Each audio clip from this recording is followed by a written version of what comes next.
من اللعين الرجيم.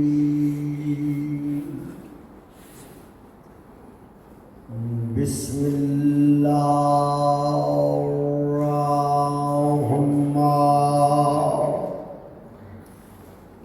الرحيم.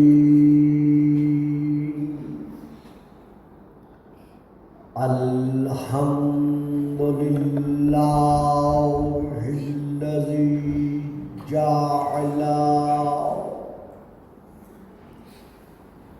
ليلة القدر خيرا من ألف شهر.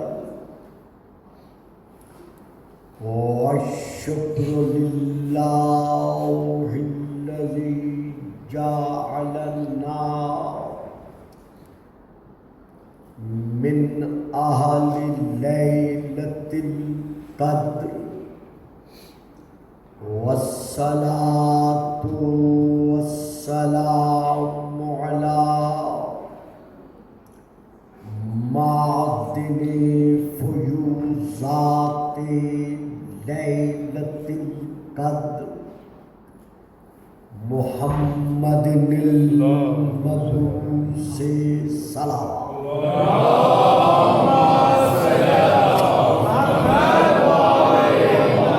قبل ليلة القدر وعلى جواهر إلى ما ظهر في ليلة القدر.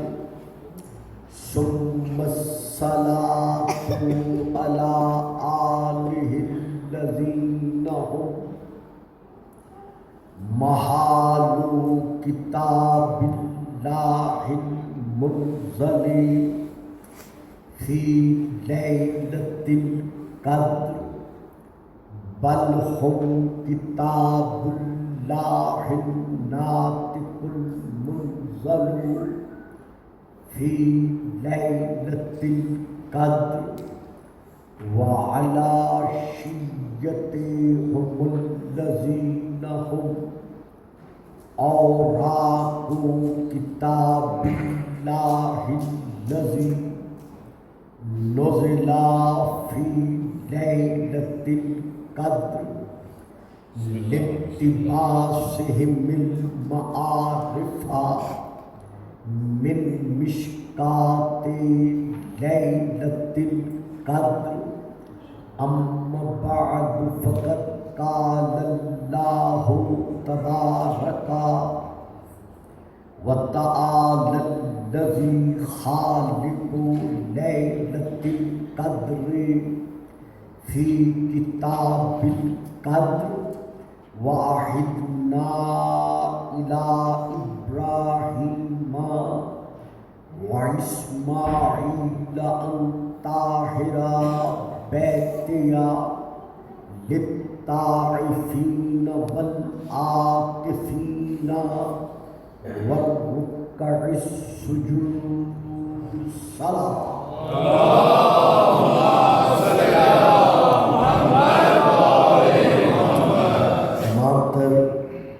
سامعین حاضرین سے گزارش ہے کہ ایک مرتبہ دعا مانگ لیں. جو مومن خود بیمار ہے یا گھروں میں جو افراد بیمار ہیں یا اپنے وطن میں جو بیمار ہیں، اللہ کے عالم ان سب کو صحت کاملہ. اسی طرح والدہ عابد شاہ صاحب، ڈاکٹر مرزا صاحب اور ان کی اہلیہ، ناظر قادری صاحب کی دادی، حارث عرفان خان صاحب، محمد مہدی قادری صاحب اور باقی جتنے بیمار ہیں، خدا سب کو ذکر محمد و آل محمد کے توسل سے صحت کلیہ عطا فرمائے.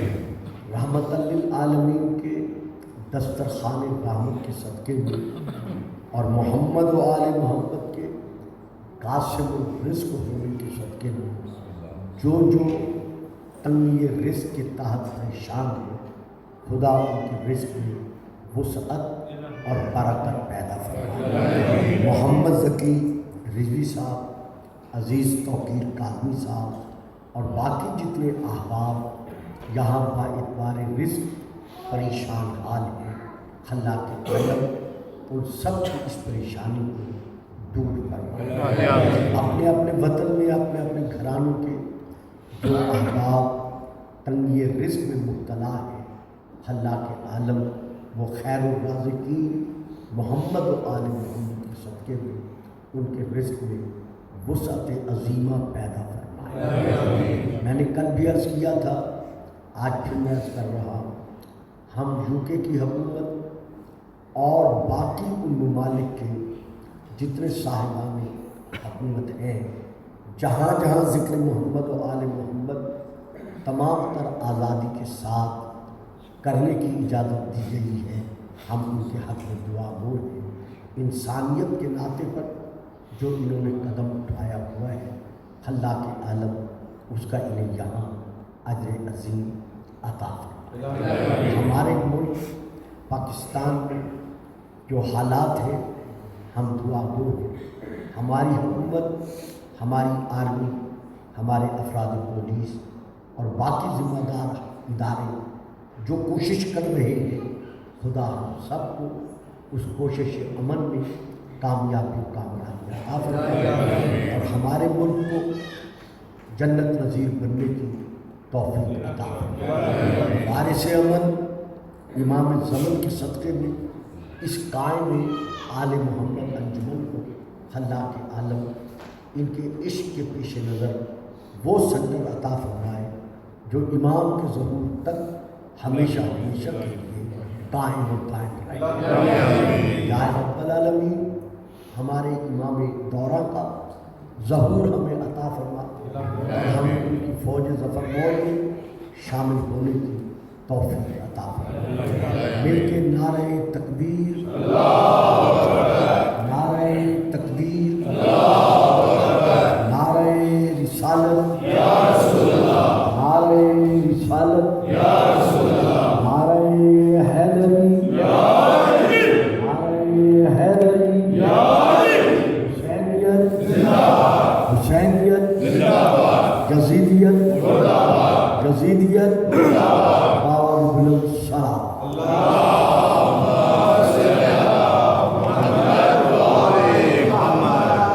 ایک اور دعا مانگ، آج محترم مکرم بھائی علی شاہ صاحب برمنگھم میں مجھے محترم اظہر قیانی صاحب کے وسیلے سے ایک ڈاکٹر صاحب کے پاس لے گئے اور جنہوں نے آئی اسپیشلسٹ ہیں جعفر صاحب، انہوں نے جس انداز میں آج مجھے محبت اور شفقت بخشی ہے اور جس طرح انہوں نے اپنا حق ایک ذاکر امام سمجھتے ہوئے ادا کیا ہے، اللہ کے عالم ان کے رزق میں برکت عظیم پیدا فرمائے اور ان کو صحت کلی کے ساتھ قائم دائم رہنے کی توفیقات پر قائم رکھے۔ بابا بلند سلام۔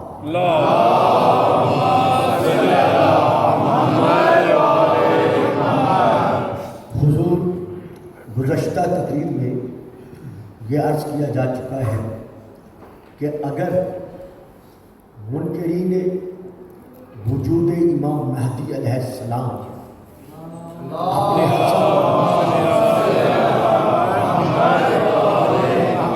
اپنے حسد اور اپنے تعصب کے پیش نظر اپنی ضد پر قائم رہے تو کلام مقدسہ کی اس آیت کی تفسیر کہاں سے پیش کر سکیں گے کہ هو الذی ارسل رسولہ بالہدی والدین الحق لیظہرہ علی الدین کلہ، کہ ایک نہ ایک دن ایسا ضرور آئے گا کہ یہ دین اسلام تمام ادیان پر غلبہ رکھتے ہوئے پوری ضلع زمین کے سینے پر اسلام ہی کا روشن ستارہ چمکے گا اور پوری زمین پر حکومت جو ہوگی وہ صرف اہلیان اسلام کی ہوگی جو صحیح معنوں میں مسلمان ہوں گے۔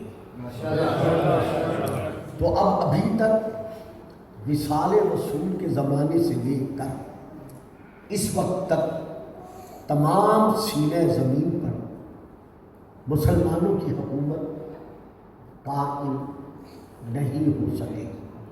جہاں جہاں ہے وہ آپ کی نظر کے سامنے ہے۔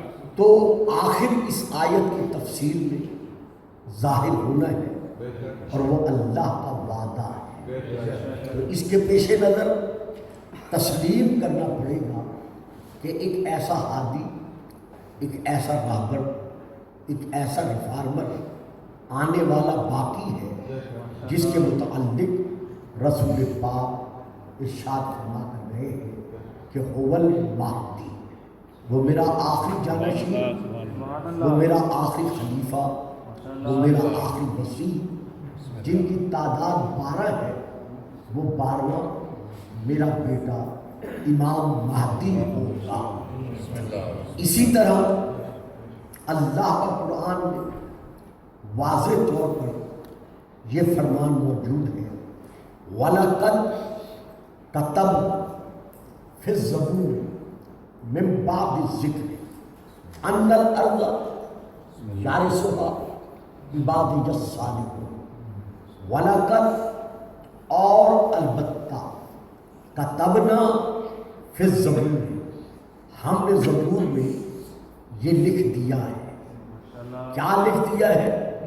وَلَقَدْ کتبنا فی الزبور من بعد الذکر، کہ ذکر کے بعد ان الارض یرثها عبادی الصالحون، بالتحقیق بلا ریب اور بلا شک اور بلا تردید کے اس پوری زمین، چونکہ الارض پر الف لام موجود ہے، ان الارض اس پوری زمین کے لیے یارثھا، اللہ نے وارث بنا دیے ہیں عبادی الصالحون، اپنے وہ بندے جو صالح ہیں۔ ضرور پڑھیے گا سلام۔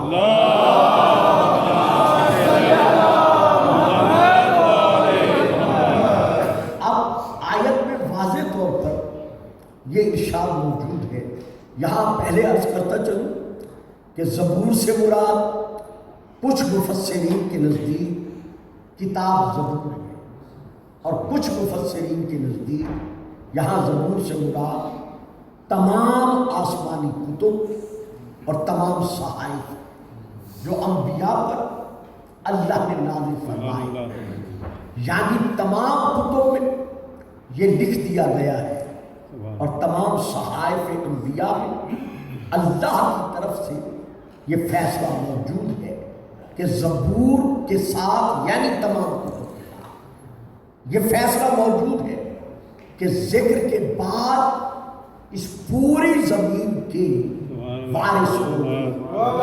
کون ہوں گے؟ عباد الصالحون، میرے صالح بندے۔ اب جب ہم عبادی پر نظر ڈالتے ہیں تو جب اللہ نے شیطان سے کہا تھا فَاخْرُجْ مِنْهَا فَإِنَّكَ رَجِيمٌ وَإِنَّ عَلَيْكَ لَعْنَتِي إِلَىٰ يَوْمِ الدِّينِ، کہ تم میری بارگاہ سے نکل گیا، تو اس قابل نہیں ہے کہ بعض معصوموں کی بات تو بٹھایا جا سکے، کیونکہ جو خلیفۃ اللہ کا منکر ہو وہ معصوموں کی بات پہ بٹھایا نہیں جاتا،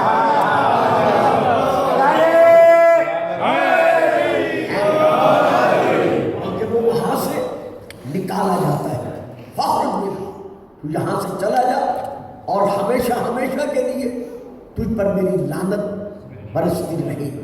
تو شیطان نے نکلتے وقت کیا کہا تھا کہ یا اللہ، بے شک تو نے مجھے نکال تو دیا ہے، لیکن اس کے ساتھ ساتھ میں دعویٰ کرتا ہوں، بلکہ دعویٰ بھی کرتا ہوں، اعلان بھی کرتا ہوں، لَأُغْوِيَنَّهُمْ أَجْمَعِينَ إِلَّا عِبَادَكَ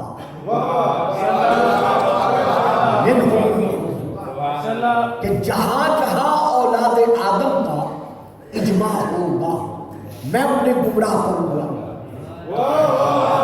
جہاں بھی اولاد آدم کا اجماع ہوگا میں انہیں گمراہ کروں گا، الا عبادت، مگر صرف تیرے ان بندوں کو میں گمراہ نہیں کر سکوں گا جو مخلص ہیں، جو خالص تیرے بندے ہیں، میں ان کو گمراہ نہیں کر سکتا۔ تو اللہ نے جواباً کیا فرمایا؟ فرمایا جا تجھے مکمل طور پر حق کے آزادی حاصل ہے، جہاں جہاں تو جا کر اولاد آدم کو گمراہ کر سکتا ہے جا تو جا کے گمراہ کر، حتیٰ کہ مسجدوں کے حجروں میں بھی اگر تو گمراہ کرنے کا ارادہ کر چکا ہے تو تجھے حق کی آزادی حاصل ہے، لیکن میری بات کی سنتا جا، میں قادر ہوں، میں قدیر ہوں، اور یہ میرا دعویٰ ہے کہ ان عبادی لیس لک علیہم سلطان، جو میرے بندے ہوں گے ان پر کبھی تیرا بس نہیں چلے گا۔ ان عبادی، یہ تحقیق جو میرے عباد ہوں گے، جو میرے بندے ہوں گے، ان کو تو کبھی گمراہ نہیں کر سکے گا، ان پر کبھی تیرا بس نہیں چل سکے گا۔ تو اب جنہیں شیطان گمراہ نہ کر سکے ان سے نہ ہوگا گناہ صغیرہ۔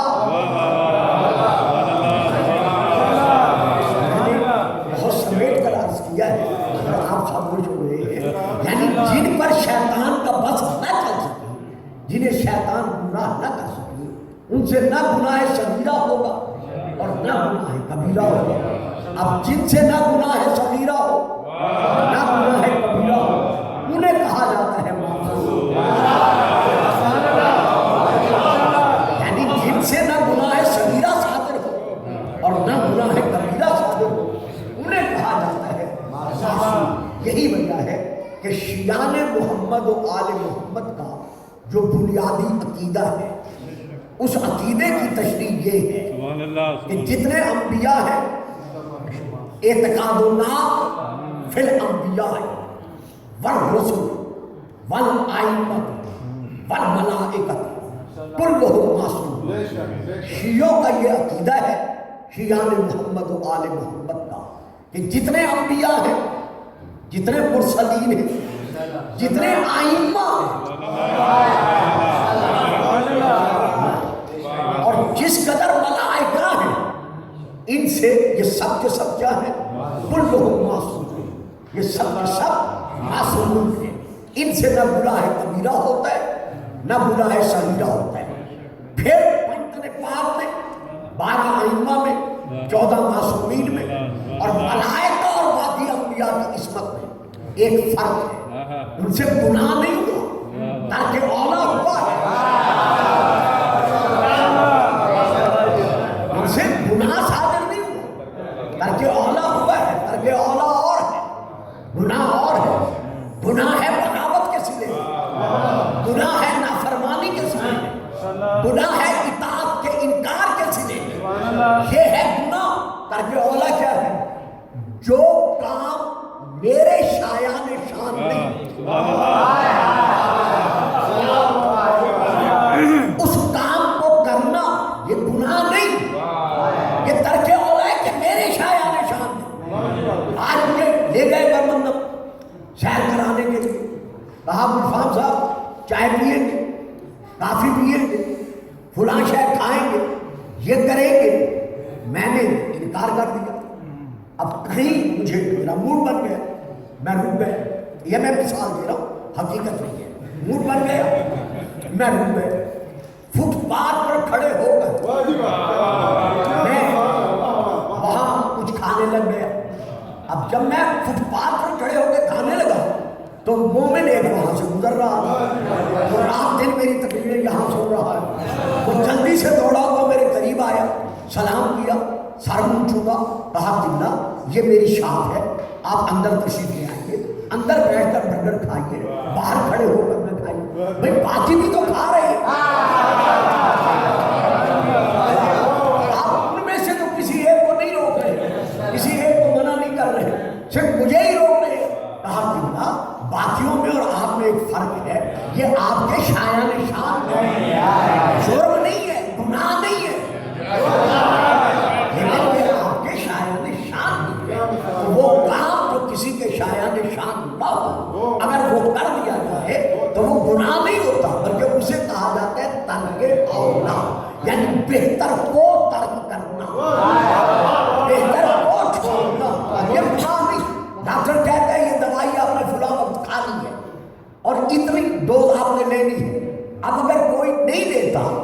یہ جرم نہیں ہے، یہ گناہ نہیں ہے، لیکن اپنی صحت کے حق میں یہ ترک اولا ہے کہ جو صحت کے لیے بہتر تھا اس بہتر کو چھوڑ دیا۔ تو اب ائمہ علیہ السلام میں یعنی 14 معصومین علیہ السلام میں اور باقی انبیاء میں ہیں سارے معصوم، لیکن فرق کیا ہے کہ ان سے ترک اولا ہوا ہے، ان سے کبھی ترک اولا بھی نہیں، یعنی وہ معصوم ہیں لیکن ان کی عصمت صرف فعل کی حد تک یہ معصوم نہیں، صرف قول کی حد تک یہ معصوم نہیں۔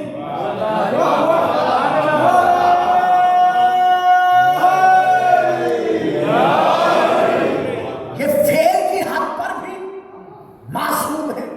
وما رمیت اذ رمیت ولکن اللہ رمی، یہ کمریاں تم نے نہیں پھینکی، یہ میں اللہ پھینک رہا ہوں۔ تو یہ فعل کی حد تک بھی معصوم ہے، قول کی حد پر بھی معصوم ہے۔ وما ینطق عن الہویٰ ان هو الا وحی یوحیٰ، میرا حبیب اس وقت تک بولنے کا ارادہ ہی نہیں کرتا جب تک میری وحی نہ ہو۔ گویا قول کی حد پر بھی معصوم ہے، اب ارادے کی حد پر بھی یہ معصوم ہے۔ میں پھر بڑے آرام سے، جس طرح فعل کی حد پر یہ معصوم ہے، جس طرح قول کی حد پر یہ معصوم ہے، اسی طرح ارادے کی حد پر بھی یہ معصوم ہے۔ وما تشاءون الا ان یشاء اللہ، خیال محبت تم نہیں چاہتے مگر وہی چاہتے ہو جو اللہ چاہتا ہے۔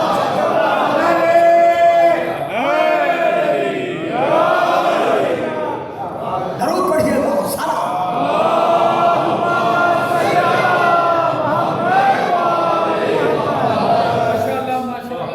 تو اللہ کا وعدہ ہے وَلَقَدْ كَتَبْنَا فِي الزَّبُورِ مِن بَعْدِ الذِّكْرِ أَنَّ الْأَرْضَ يَرِثُهَا عِبَادِيَ الصَّالِحُونَ، ذکر کے بعد اللہ پوری زمین کا وارث بنائے گا۔ کن کو بنائے گا؟ عبادیہ الصالحون، اپنے صالح بندوں کو، اپنے صالح بندوں کو۔ تو یہ عبادیہ ثابت کر رہا ہے کہ ایک دن ایسا ضرور آئے گا کہ پوری زمین کے سینے پر غیر معصوموں کی نہیں بلکہ معصوم کی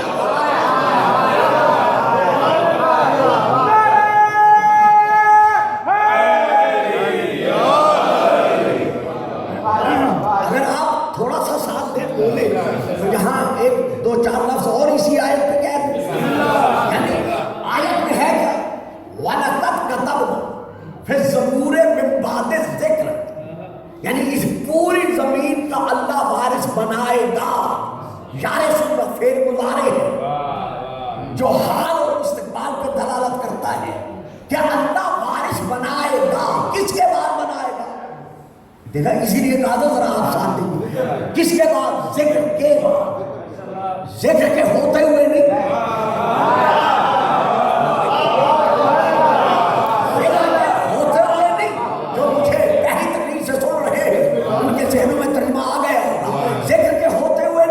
ذکر کے بعد۔ تو اب ذکر کون ہے جس کے بعد ان کو بنائے گا؟ تو اللہ کا فیصلہ ہے، قد انزل اللہ الیکم ذکرا رسولا، اللہ نے تمہاری طرف ذکر رسول بنا کے بھیجا۔ تو اللہ بنائے گا ذکر کے بعد۔ ماننا پڑے گا کوئی نہ کوئی ایسا معصوم ابھی آنے والا باقی ہے کہ جو ذکر کے بعد یعنی رسول کے بعد جسے ایک نہ ایک دن ایسا حاصل ہوگا کہ پوری کائنات کے سینے پر اس کی حکومت ہوگی۔ اور جب وہ آئے گا، اب یہاں میں پھر کل بھی کتاب کا حوالہ دے چکا ہوں، اب پھر دے رہا۔ کتاب کا نام ہے تفسیر کبیر، حضرت علامہ فخر الدین رازی کی، جلد نمبر 60، اس میں یہ درج ہے کہ یہ پوری زمین کو امن کب ملے گا؟ جب حضرت عیسیٰ آئیں گے۔ حضرت عیسیٰ علیہ السلام کب آئیں گے؟ جب مہدی آئے گا۔ جب مہدی آئے گا پھر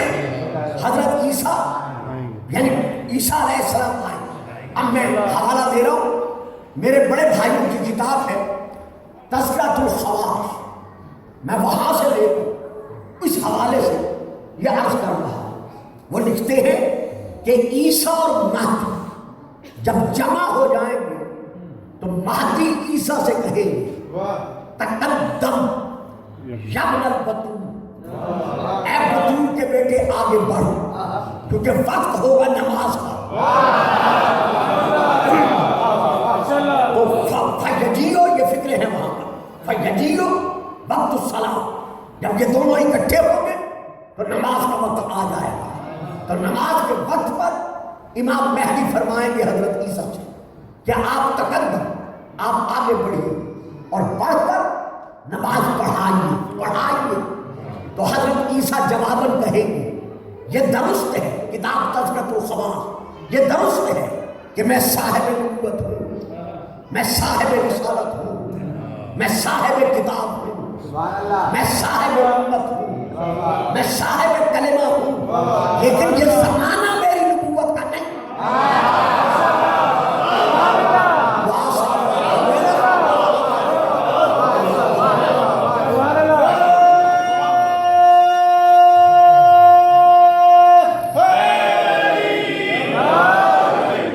یہ وجہ ہے، یہ درست ہے کہ میں صاحب نبوت ہوں، میں صاحب رسالت ہوں، صاحب امت ہوں، صاحب کتاب ہوں، صاحب کلمہ ہوں، بطول کا بیٹا ہوں، لیکن یہ دور جو ہے، یہ زمانہ جو ہے، یہ میری نبوت کا زمانہ نہیں، یہ ہے آپ کے نانے کی نبوت کا زمانہ، اور آپ ہیں اپنے نانے کے آخری وصی،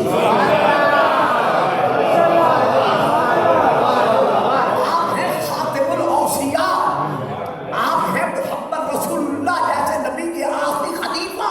تو چونکہ آپ ان کے وصی ہیں اور یہ زمانہ ان کی نبوت کا ہے، لہذا نماز آپ پڑھائیں گے، میں پیچھے پڑھ کر لوگوں کو دکھاؤں گا کہ جس کے پیچھے عیسیٰ نماز پڑھ رہا ہے اب امامت اسی کا حق ہے۔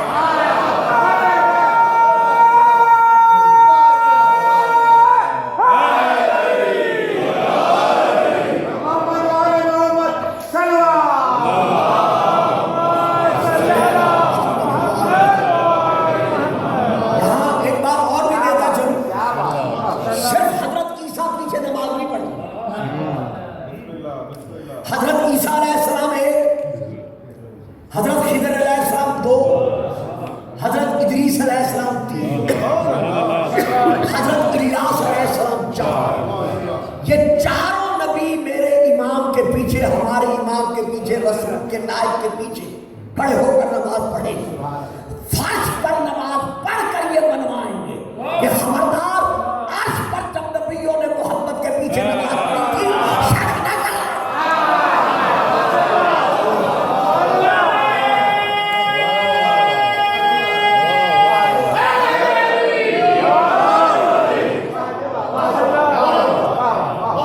قرآن میں واضح طور پر حکم ہے وَاسْأَلْ أَرْسَلْنَا مِن قَبْلِكَ مِن رُسُلِنَا، میرا حبیب اسأل، سوال کر، من ارسلنا، ہر اس نبی سے، رسول سے جس کو ہم نے صاحب نبوت، صاحب رسالت بنا کر بھیجا ہے۔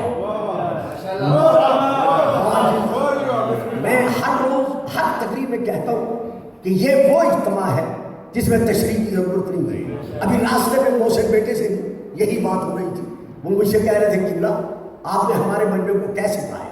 تو میں نے یہی جواب انہیں دیا، بیٹھا ہوا ہے بناتی، میں نے کہا یہ وہ اجتماع ہے جو علم کے اعتبار سے اس منزل پر ہے جہاں کسی قسم کی تشریح و تفصیل کی ضرورت نہیں پڑتی۔ یہ الگ بات ہے کہ چاہتے ہیں میں کوئی تفصیل کروں تو اس لیے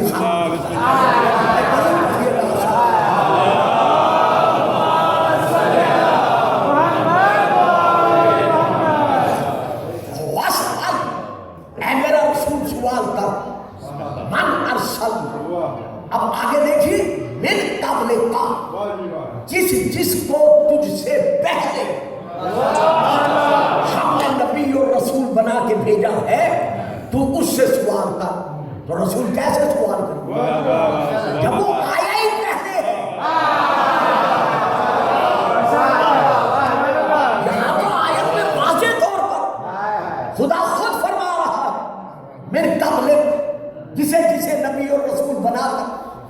مجھ سے پہلے بھیجا ہے اس سے سوال کرو۔ آپ مجھ سے سوال کب تک کریں گے؟ جب تک میں یہاں ہوں، جب تک میں آپ کے سامنے ہوں۔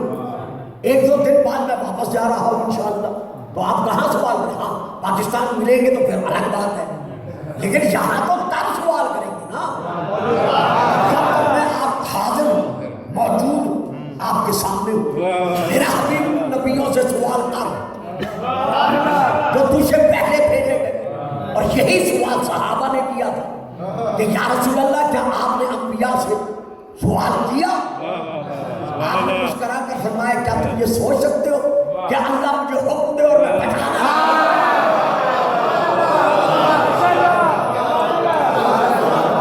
خدا مجھے حکم دے کہ ان نبیوں سے سوال کر اور میں بتا ڈالا؟ یہ تم کیسے سوچ سکتے ہو؟ تمام صحابہ نے آئینہ حیرت بن کر عرض کیا یا رسول اللہ ذرا وضاحت فرمائیے، ہماری سمجھ میں نہیں آ رہا کہ جب سے آپ نے تبلیغ دین اسلام کا سلسلہ شروع کیا ہے، ہم میں سے کچھ آپ کو اسی وقت سے دیکھ رہے ہیں، نہ مکے میں آدم آپ کے پاس آئے، نہ مکہ میں حضرت نوح آپ کے پاس آئے، نہ احد و بدر خندق و خیبر و مدینہ میں کوئی نبی آپ کے پاس آئے۔ جب آیا ہی کوئی نہیں تو آپ نے سوال کیسے کیا؟ اب دیکھیے یہیں سے معراج جسمانی اور معراج روحانی یہ دو نظریے سامنے آ رہے ہیں۔ یعنی جو لوگ کہتے ہیں معراج جسمانی نہیں ہے روحانی ہے، یعنی خواب کی حالت میں ہے، جسم کی حالت میں نہیں ہے، وہ دلیل کیا دیتے ہیں؟ پہلی دلیل وہ یہ دیتے ہیں کہ ہماری ایک ماں کا ارشاد ہے کہ میں نے رسول کو معراج کی رات اپنے بستر سے گم نہیں پایا، یعنی وہ بستر پر موجود تھے، لہذا ان کے اس فرمان کے مطابق معراج روحانی ہوئی، خواب کی ہوئی، جسمانی ہوئی۔ ہم کہتے ہیں میرے بھائیوں، میرے عزیزوں، کم از کم کچھ تو سوچ لو کہ ان کا نکاح مکہ میں ہوا تھا لیکن رخصتی تو مدینے میں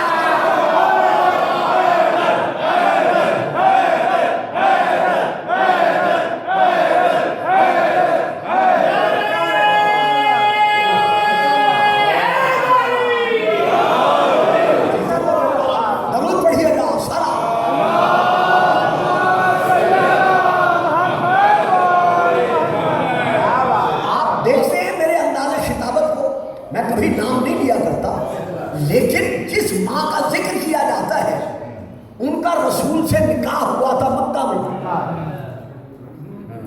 اور رخصتی ان کی ہوئی تھی مدینے میں آ کر، اور واقع معراج ہے رسول کا مکہ میں۔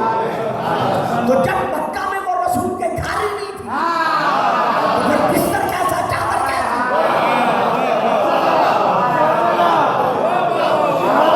ایک فکرہ دوں گا، صرف ایک باخدا ایک فکرہ دوں گا، اللہ کرے گا آپ سب لے لیں گے، نہیں لیں گے تو داد دینے والوں سے پوچھ لینا۔ باپ معراج جسمانی کی تصدیق کرے تو وہ بھی سچا،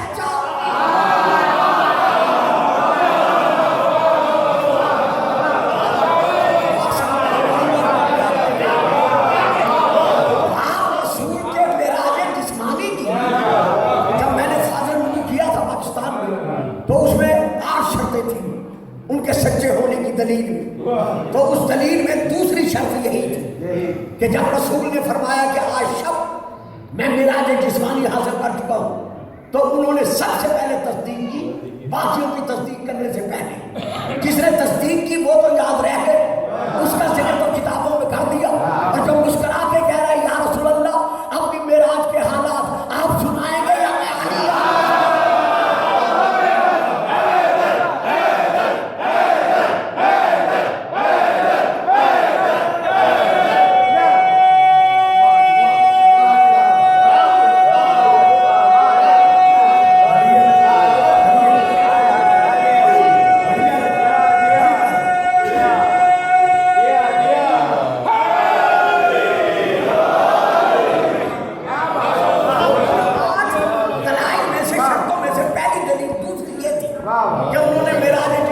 تصدیق، تو باپ تصدیق کرے معراج جسمانی کی، وہ بھی سچا۔ اگلا فکر میں نے نہیں کہا، تو پھر کہا جاتے فلاں صاحب ملوکیت کا یہ فرمان ہے کہ رسول کی معراج جسمانی نہیں ہے، رسول کی معراج روحانی ہے۔ بھائی ہم آہ بھی کرتے ہیں تو ہو جاتے ہیں بدنام، وہ قتل بھی کرتے ہیں تو چرچا نہیں ہوتا۔ جن کا نام لے رہے ہو وہ تو صرف مسلمان ہی نہیں بنے،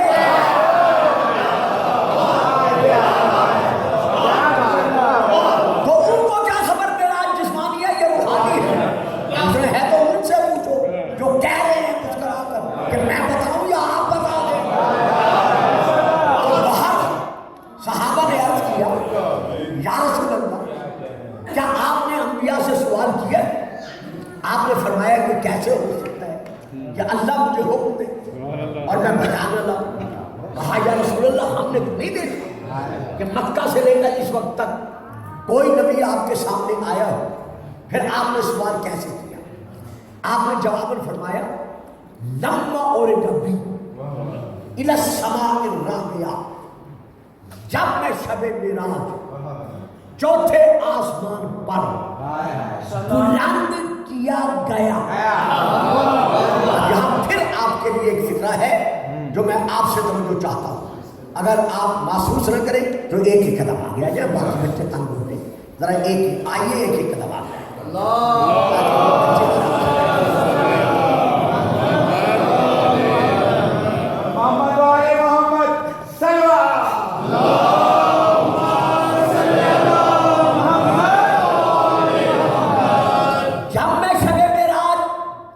چوتھے آسمان پر بلند کیا گیا، یہ نہیں کہا بلند ہوا۔ اگر رسول یہ فرماتے ہم تب بھی معراج جسمانی پر ایمان رکھتے اور اب بھی ایمان ہے، تو آپ فرماتے بلند کیا گیا یعنی لے جانے والا مجھے لے گیا، تو اب ہم نے جانے والے کو نہیں دیکھنا،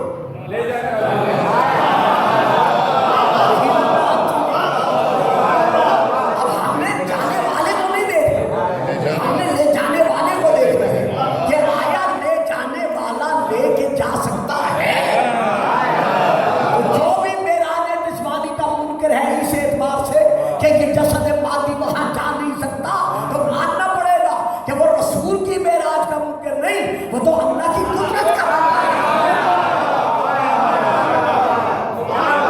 سبحان الذی اسریٰ بعبدہ، یہ گیا نہیں بلکہ وہ لے گیا۔ تو جب میں چوتھے آسمان پر پہنچا تو میں نے وہاں فرعیت بیتاً من یاقوت احمر، میں نے سرخ یاقوت کا بنا ہوا وہاں چوتھے آسمان پر ایک گھر دیکھا۔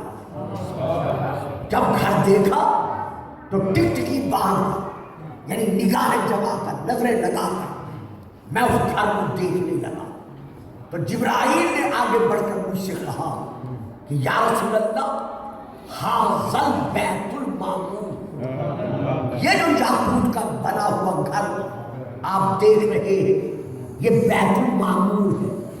این اس بیت المعمور کے نیچے یعنی بالکل اس کے نیچے اللہ نے کعبہ بنوایا ہے جو اس کی شبیہ ہے، جو اس کی نقل ہے،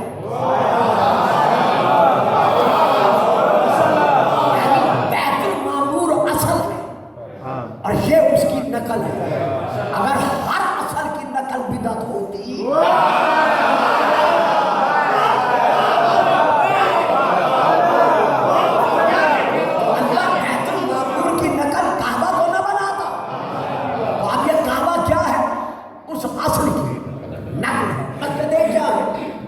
پھر اس اصل کی نقل ہے۔ ہماری نمازیں کیا ہیں؟ واسا کہاں بات پہنچ گئی؟ چلو دیتا چلو ٹائم ہوتا نہیں، ہماری نمازیں کیا ہیں؟ صلو کما رأیتم، نماز ویسے جیسے تم نے مجھے پڑھتے ہوئے دیکھا ہے۔ اللہ اکبر، دیہات لوگ کھولے رسول ایسے پڑھتے پڑھتے تھے. اللہ اکبر. یہاں سینے پہ ہاتھ کیوں رکھے؟ رسول اس طرح رکھتے تھے. اللہ اکبر. بھائی ناف پہ ہاتھ کیوں رکھے؟ رسول اس طرح رکھتے تھے. تو ہر ایک نے اپنی نماز کو رسول کی نماز کی طرف پلٹا کر یہ ثابت کر دیا کہ رسول کی نماز ہے اصل، ہماری ہے اس اصل کی نقل. اگر ہر اصل کی نقل شرک ہے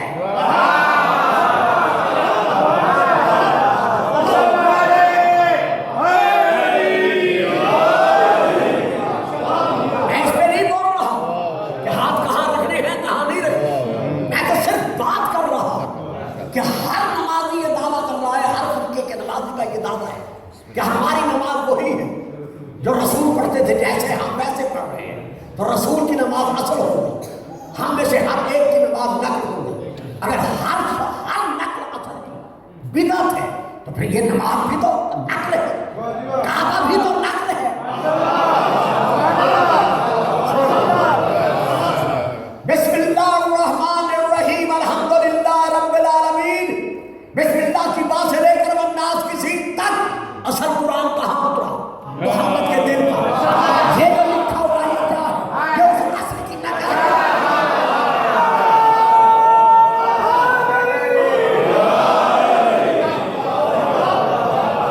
ضرور پڑھیے گا سلام.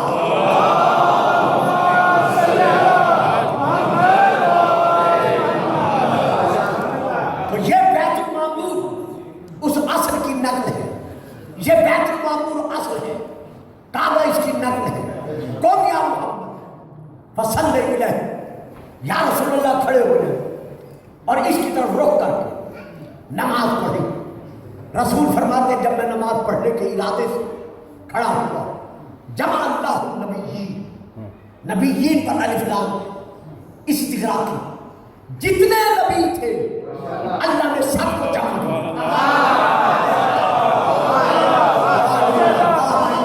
میری بات یاد ہے نا کہ بارہویں آقا کے پیچھے نبی نماز پڑھیں گے. جتنے نبی تھے اللہ نے سارے نبیوں کو ہمارے نبی کے سامنے جمع کیا.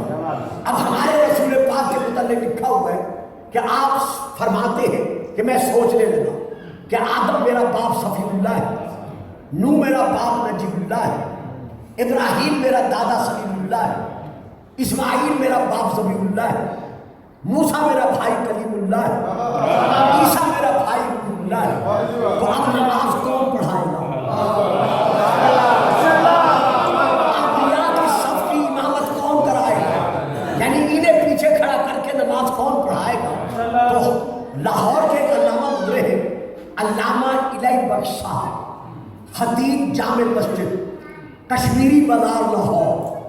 ان کی ایک کتاب ہے جس کا نام ہے اردو میں معراج النبی.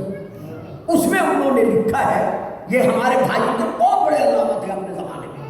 اس میں انہوں نے لکھا ہے کہ جب رسول پاک یہ سوچنے لگے کہ نماز کون پڑھائے گا تو جبرائیل نبیوں کی صفوں کو چیر کر آگے بڑھا اور ہمارے نبی کا دایاں بازو پکڑ کے بلند کیا اور بلند کر کے کہا تقدم.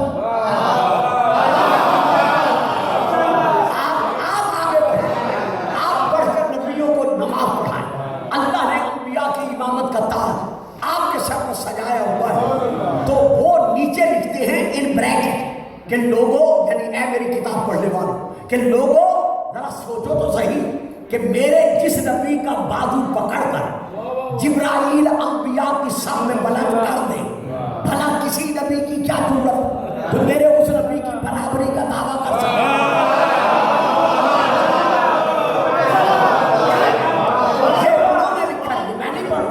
کہ میرے جس نبی کا بازو پکڑ کر جبرائیل صف انبیاء میں بلند کر دے، کسی نبی کی کیا ضرورت جو میرے اس نبی کی برابری کا یا ہمسری کا دعویٰ کر سکے. میں رات دن پڑھتا تھا، اب بھی پڑھتا ہوں. جب وہاں کرشن ہے، وہاں اپنا کشمیری بازار لاہور میں مجھے پڑھنا پڑا. ان کی مسجد چند گز کے فاصلے پر تھی. تو میں نے تقریر کرتے ہوئے تقریر میں کہا مولانا اللہ آپ کو زندگی دے، صحت دے. سبحان اللہ، آپ نے تو بہت بڑا مسئلہ حل کر لیا. 1400 سال سے حضور آپ نے لکھا ہے کہ میرے جس نبی کا بازو پکڑ کر جبرائیل بلند کر دے، کسی نبی کی کیا ضرورت کہ اس نبی کی برابری کا دعویٰ کرے.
جب انبیاء کو ملائکہ کو نماز پڑھا چکے آپ فرماتے آتانی آتن من عند ربی، میرے رب کی طرف سے ایک فرشتہ آیا اور سلام کے بعد اسے مجھ سے کہا کہ تیرا رب تجھ سے فرما رہا ہے ان رسولوں سے سوال کر،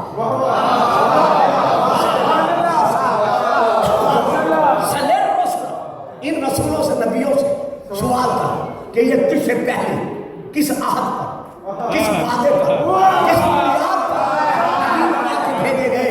تفسیر کا نام لے لوں تاکہ کوئی گھبرائے نہ بعد میں، تفسیر بے شک ہوئی، میرے بڑے بھائی کی کتابوں میں سے ایک تفسیر ہے، میں وہاں سے لے کے پڑھ رہا ہوں۔ رسول پاک فرماتے ہیں جیسے میں نے انبیاء کی طرف دیکھا اور دیکھ کر میں نے پوچھا کہ اے گروہ یا معاشر الانبیاء، اے گروہ انبیاء مجھ سے پہلے تم کس عہد پر، کس وعدے پر، کس بنیاد پر نبی بنا کر بھیجے گئے؟ قالت الرسل، تو تمام رسولوں نے مل کر جواب دیا الا شہادت ان لا الہ الا اللہ، اللہ نے اپنی توحید کا اقرار کرایا، وعن نبوت کا، تیری نبوت کا اقرار کرایا، وولایت علی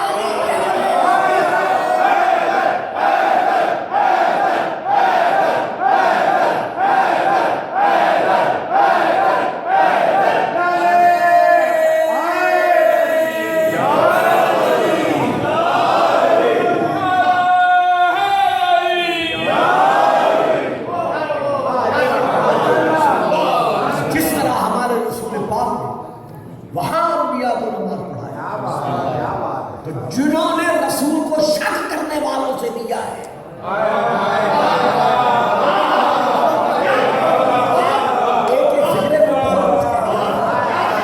جن لوگوں نے رسول کو شک کرنے والوں سے دیا ہے انہوں نے میرا جو جسمانی کا انکار کر دیا۔ اسی لیے جب آپ کا 12واں نائب، 12واں خلیفہ، 12واں وصی نماز کے وقت عیسیٰ سے کہے گا تقدم، آگے بڑھ کر نماز پڑھا، تو عیسیٰ کہیں گے کیسے پڑھا؟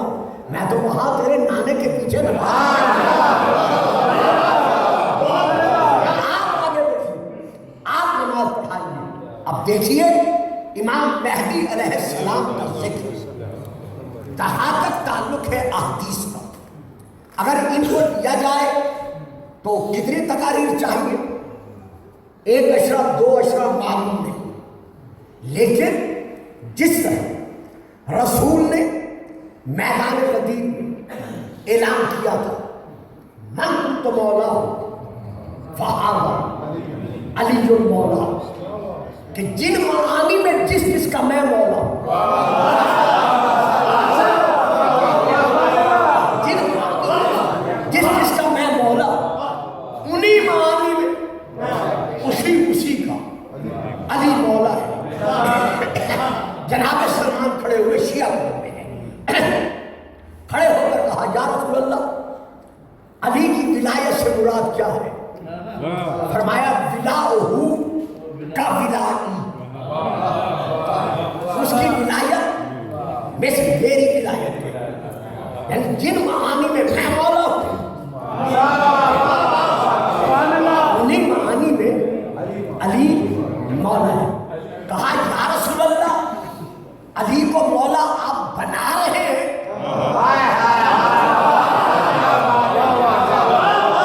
فرمایا نہیں، انبیاء کا کام بنانا نہیں،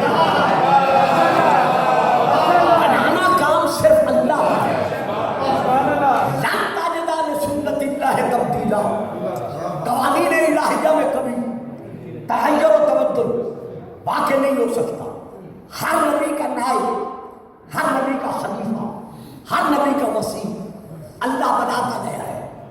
ہر نبی اللہ کے حکم سے اپنی امت کے سامنے اس کا اعلان کر کے سناتا گیا ہے، یعنی اگر اس نے بنایا ہے تو اللہ کے حکم سے بنایا، جیسے کہ حضرت آدم نے شیش کو اپنا خلیفہ بنایا، اپنی مرضی سے نہیں بنایا، مجھے اللہ کے حکم سے بنایا۔ آدم نے شیش کو بنایا، شیش نے محلس کو بنایا، محلس نے محوق کو بنایا، محوق نے امیشہ کو بنایا، امیشہ نے بڑا شیشہ کو بنایا، بڑا شیشہ نے یافس کو بنایا، یافس نے برہ کو بنایا، برہ نے عمران کو بنایا، عمران نے لاہور کو بنایا، لاہور نے تارخ کو بنایا، تارخ نے ابراہیم کو بنایا، ابراہیم نے اسماعیل کو بنایا، اسماعیل نے اسحاق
اول جلد نمبر 4 رسول نے غدیر میں فرمایا من کنت مولا فہذا مولا فہذا مولا.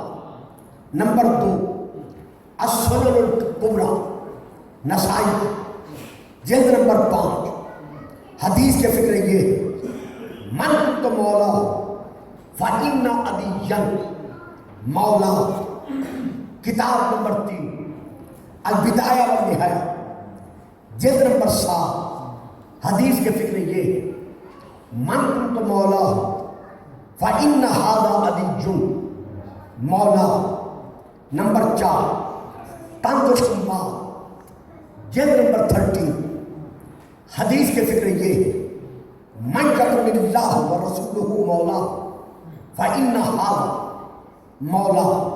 نمبر 5 تاریخ مدینہ و دمشق جلد نمبر 42 حدیث کے فکر یہ من کان اللہ ورسولہ ولیہ فعلی مولا. نمبر 6 شواہد و تنظیم لقواعد التفسیر جلد نمبر 1 حدیث کے فکر یہ علی مولا من انا مولا. یعنی جیسے جیسے صحابہ بیان کرتے گئے ایسے ایسے کتب میں حدیث کو جمع کر دیا گیا. اب ہم آتے ہیں امام مہدی علیہ السلام.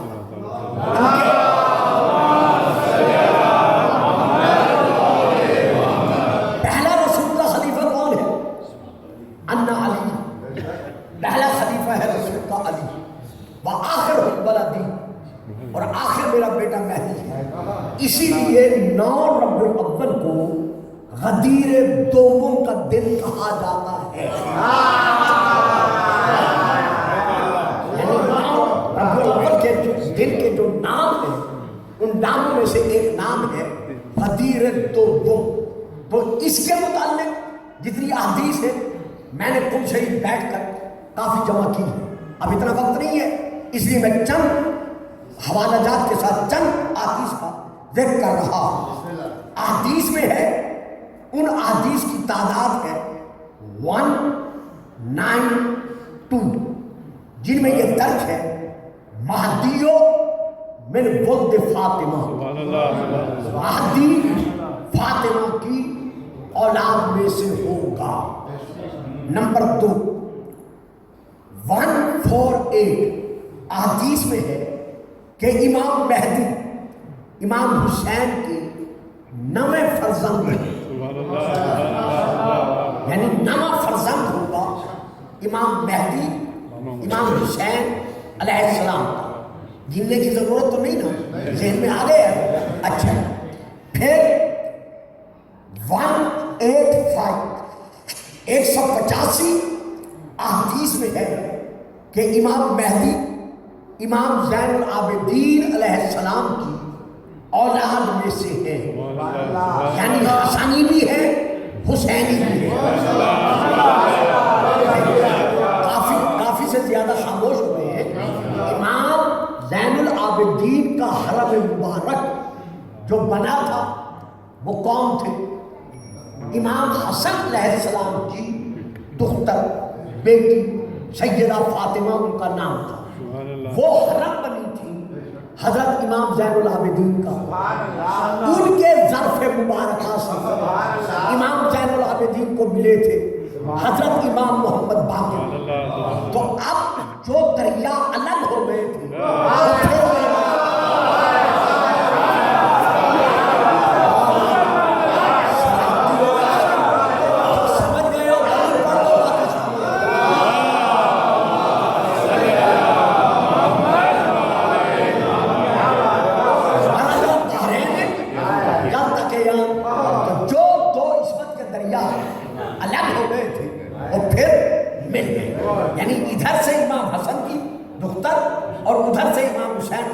بیٹا امام زین العابدین یہاں سے چلے امام باقر اور آخر تک. تو گویا امام باقر سے لے کر بعد میں آقا تک یہ جتنے ہیں یہ حسنی بھی ہیں اور حسینی بھی ہیں.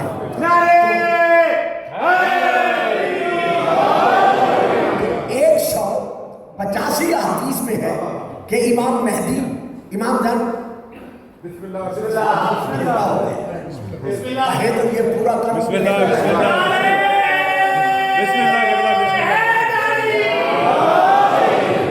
یہ پورا کر کیونکہ پھر 5 سال کے مسائل بھی لگ جاتے ہیں، آپ نے ماتم دانی بھی کرنی ہوتی ہے۔ تو 185 حدیث میں ہے کہ امام مہدی علیہ السلام امام زین العابدین کی اولاد میں سے ہے، یعنی حسنی بھی ہے اور حسینی بھی ہے۔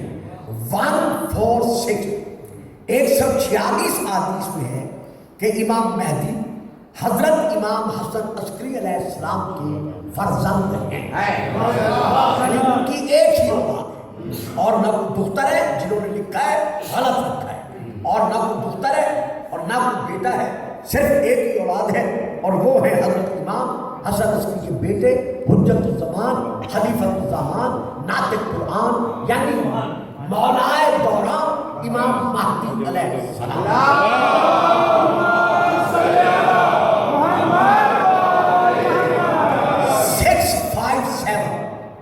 657 احادیث میں آپ کی غیبت صغریٰ اور غیبت کبریٰ کا تفصیلی ذکر موجود ہے، اور یہ بھی موجود ہے کہ غیبت صغریٰ میں مومنین نے کن فرائض کو انجام دیا، اور غیبت کبریٰ میں مومنین نے کن فرائض کو آمد امام کی خاطر انجام دینا ہے۔ اور ان فرائض میں سے سب سے بڑا فریضہ جو لکھا ہوا ہے وہ یہ ہے کہ اپنے آپ کو قول میں، فعل میں، کردار میں، گفتار میں اس قابل بنانا ہے کہ امام کو بلانے والا یہ سوچ کے بلائے کہ آیا میرا گھر امام کے آنے کے قابل ہے۔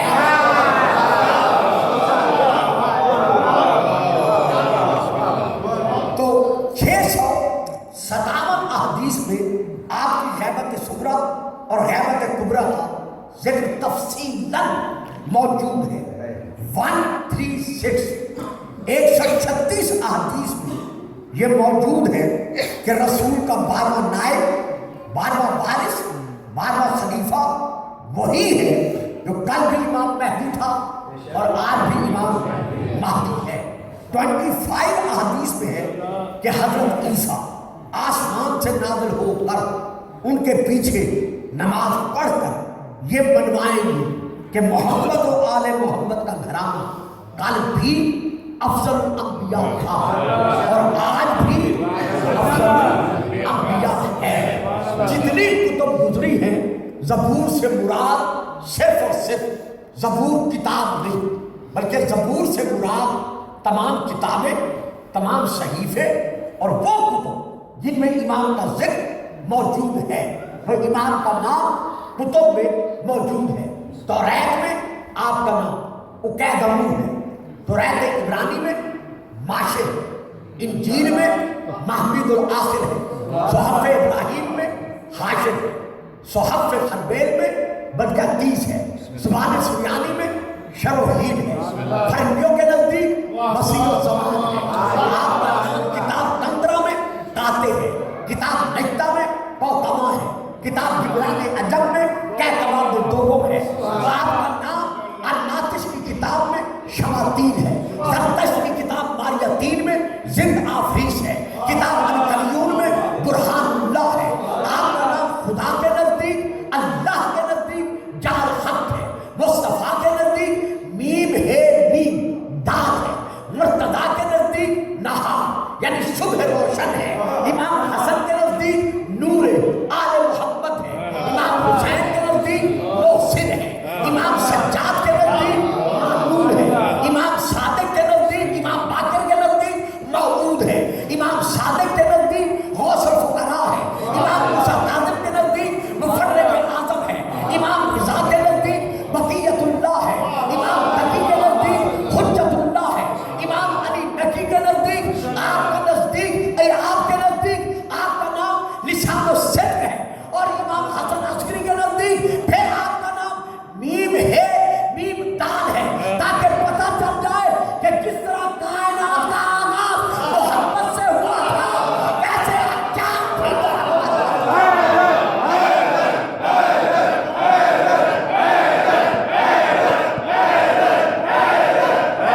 یہ ایسا موضوع نہیں ہے جو ایک دو تقاریر میں سمیٹا جا سکے.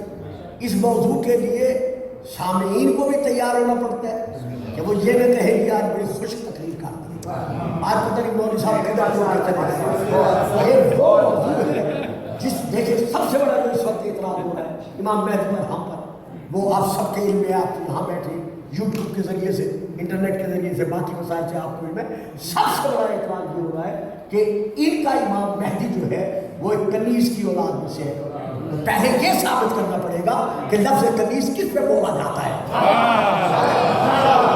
بی بی حاجرہ کون تھی؟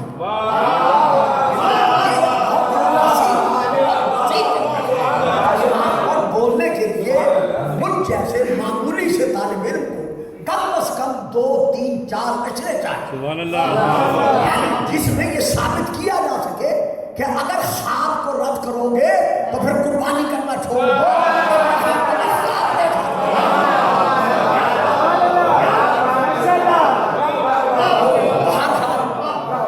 بات جو ہے میں جہاں پہنچانا چاہتا تھا میں پہنچا نہیں سکتا, بس میں یہی رکتا ہوں کہ یہی وہ ہمارا امام ہے جو پردہ غیبت میں رہ کر رات دن فرما رہا ہے. میری دادی, میں آپ کے غم میں خون کے آنسو ہوں.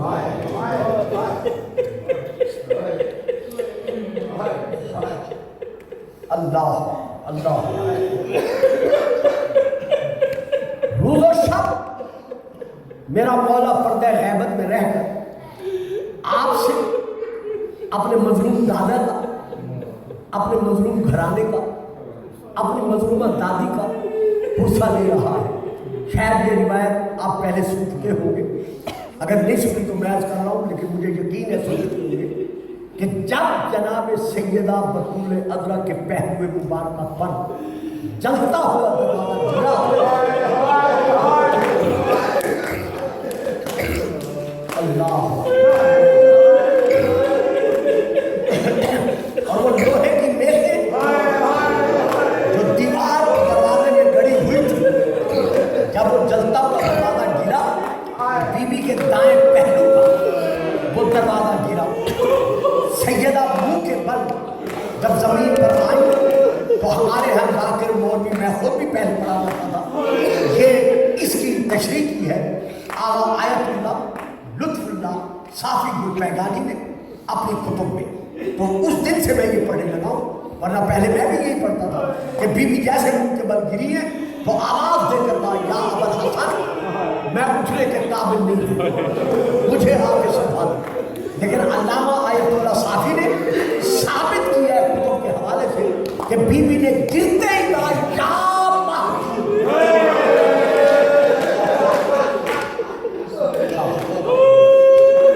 بیٹا اللہ نے تجھے المنتقم بنا کر خلق کیا, تو نے انتقام لینا ہے. روز و شب یہ جو آپ پرسہ دیتے ہیں حقیقتاً اس مسند غم کا وارث جو ہے وہ ہمارے 12ویں آقا ہے جو ہم سے پرسہ لے رہے ہیں. کیسے غریب زہرا کا مظلوم حسین ذکر آتا ہے, آپ جب روتے ہیں مولا پردے میں بیٹھ کر آپ کا پرسہ قبول کرتے ہیں, تو جیسے سیدہ بطول عذرا کے پہلو پر گرا, دروازہ گرا اور بی بی زمین پر آئی, منہ کے بل سیدہ زمین پر آئی ہے. میں زیادہ آج مشاہد نہیں پڑھوں گا کیونکہ وقت بہت ہو گئے ہیں, مجھے معلوم کرنا ہے صرف 2-2.5 منٹ میں میں مسائل ختم کر رہا ہوں. بی بی کہاں ہے؟ گھر کے اندر. گھر کا دروازہ اندر جانے کا ایک تھا. ذرا میری بات سن لیجیے گا, یہاں رونا نہ آئے. جب آپ مصلی پر بیٹھے, تنہا بیٹھے, نماز سے فارغ ہو کر تسبیح فاطمہ بارہ پڑھے تو یہ روایت کے فکر ذہن میں لے آئے, وہی آپ کا گریہ ہو جائے گا, مجلس تمام وہی ہو جائے گی. اگر یہاں رونا نہ آئے. سیدہ بطول منہ کے بل زمین پر گری. جب بی بی دروازے پر آئی تھی کمر سیدھی تھی. میں تشریح نہیں کروں, میں نے عرض کیا وہ تھوڑی دیر کمر سیدھی تھی, سر